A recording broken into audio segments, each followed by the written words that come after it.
स्वागत है स्टूडेंट्स। यहाँ पे देखिए क्वेश्चन दिया हुआ है कि the XT graph of a particle performing simple harmonic motion is shown in the figure.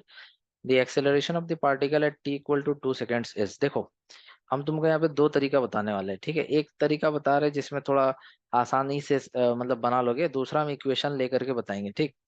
अब जैसे मान लो टाइम कितना बोला है, 2 सेकंड बोला है, तो 2 सेकंड पे ये 2 सेकंड है। 2 सेकंड पे पार्टिकल कहाँ पे है, तो 1 मीटर पे है। ग्राफ देखो, ग्राफ को पढ़ना सीखो। देखो ग्राफ को पढ़ो और बोलो कि 2 सेकंड पर यहाँ है, 2 सेकंड में टाइम यहाँ है, और पोजीशन माने कि एक्स का वैल्यू क्या है यहाँ पे, तो एक्स का वैल्यू इससे पता चल गया 1 है, टाइम का वैल्यू इससे पता चल गया 2 सेकंड है। तो चलो, हमको इतना तो अंतर समझ में आ गया कि जब जब टाइम 2 सेकंड है तब इसका पोजीशन जो है वो 1 मीटर है, इतना समझ में आ गया। अब हमको ये भी समझ में आ रहा है कि एक पूरा कंप्लीट ग्राफ जो है, पूरा कंप्लीट ग्राफ यहाँ से लेके यहाँ तक इसको बोलते हैं पूरा कंप्लीट ग्राफ। इसको बनने में क्या 8 सेकंड लगा है, 0 से 8 सेकंड, यस। तो उसको हम बोलते हैं टाइम पीरियड। एक कंप्लीट ग्राफ बनने में जो समय लगता है ना, उसको बोलते हैं टाइम पीरियड। तो टाइम पीरियड कितना है यहाँ पे, 8 सेकंड। चलो, इतना समझ में आ गया। अब अगला पार्ट, तुमको अगर एसएचएम का सबसे बेसिक इक्वेशन याद हो तो वो हम लोग निकाले थे, ए बराबर माइनस ओमेगा स्क्वायर एक्स, ठीक है। तो हमको क्वेश्चन में एक्सेलरेशन ही पूछा है 2 सेकंड पे। अरे बस समझ में। तो 2 सेकंड में एक्सेलरेशन निकालने के लिए डिस्प्लेसमेंट तो हमको पता है कि 1 मीटर होगा। अगर हम ओमेगा स्क्वायर निकाल ले तो मेरा आंसर आ जाएगा। और ओमेगा का मतलब होता है 2 पाई बाई टी, ठीक है, 2 पाई बाई टी। देखो 2 pi by T, time period कितना 8, मतलब पाई बाई 4। तो ओमेगा भी पता चल गया, एक्स भी पता चल गया, तो एक्सेलरेशन हो जाएगा माइनस ऑफ पाई बाई 4 का होल स्क्वायर इंटू 1 मीटर। तो एक्सेलरेशन हो जाएगा माइनस पाई स्क्वायर बाई 4 चौके 16 मीटर पर सेकेंड स्क्वायर। देखो एकदम साफ साफ आसानी से बता दे, 4 नंबर आंसर इसका सही हो जाएगा, ठीक है। क्लियर हो रहा है ये फॉर्मूला से एकदम डायरेक्ट। अब देखो, अब हम एक दूसरा तरीका लगाते हैं, वो भी ऐसे ही है थोड़ा बहुत। तो दूसरा तरीका हम ये समझाने जा रहे हैं कि मान लो कि तुम्हारे पास एक एसएचएम हो रहा है जिसका इक्वेशन है एक्स बराबर A sine omega T plus five. ये इक्वेशन है, जनरल इक्वेशन ऑफ एसएचएम, ठीक है। तो इसमें ए को बोलते हैं एम्पलीट्यूड, और ओमेगा पता है एंगुलर फ्रीक्वेंसी है, टी टाइम है, फाइव को बोलते हैं फेज एंगल।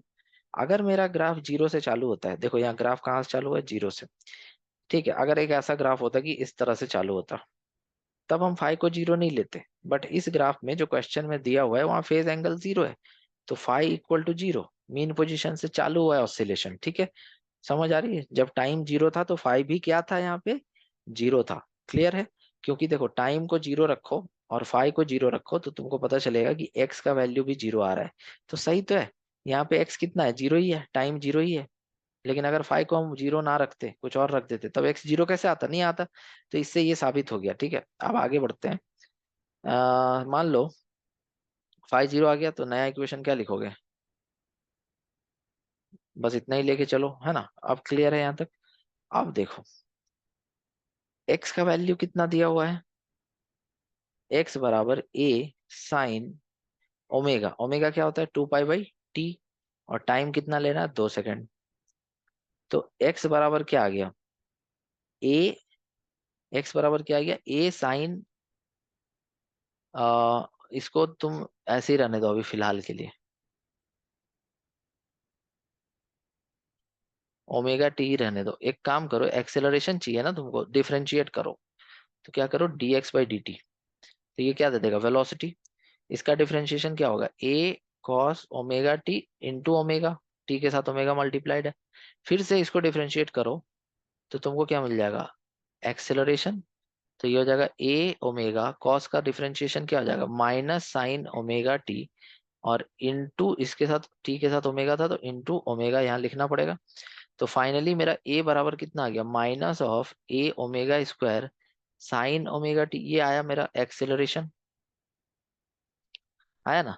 तो इसमें तुम वैल्यू रखो, एम्पलीट्यूड दिख रहा है तुमको, मैक्सिमम कितना ऊपर जा सकता है, 1 मीटर, तो ये पता है। ओमेगा क्या होगा, 2 पाई बाई टी होगा। तो यहाँ पे मेरे को टाइम पीरियड भी पता है कितना, 8। आ रही बात समझ में। तो ए इक्वल टू हो जाएगा -1 × omega 2 pi by time period का स्क्वायर, ठीक है, sine omega 2 pi by time period into 2 second.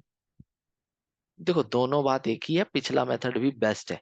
तो ये 2 से 4 बार में गया तो 4 चौके 16 हो गया, तो पाई स्क्वायर बाई 16। और ये 2 से 4 बार में, और ये 2 से 2 बार में, तो पाई/2 1 हो जाएगा, sin π/2 1। तो इससे भी मेरा आंसर उतना ही आ रहा है। ठीक है ना। तो दो मेथड तुम जैसे टेक्निकली समझना चाहते हो, लॉजिकली, जिस तरह से तुमको ठीक लगता है समझ जाओ। सो आई होप आप ये क्वेश्चन समझ गए होंगे। Thank you so much for watching.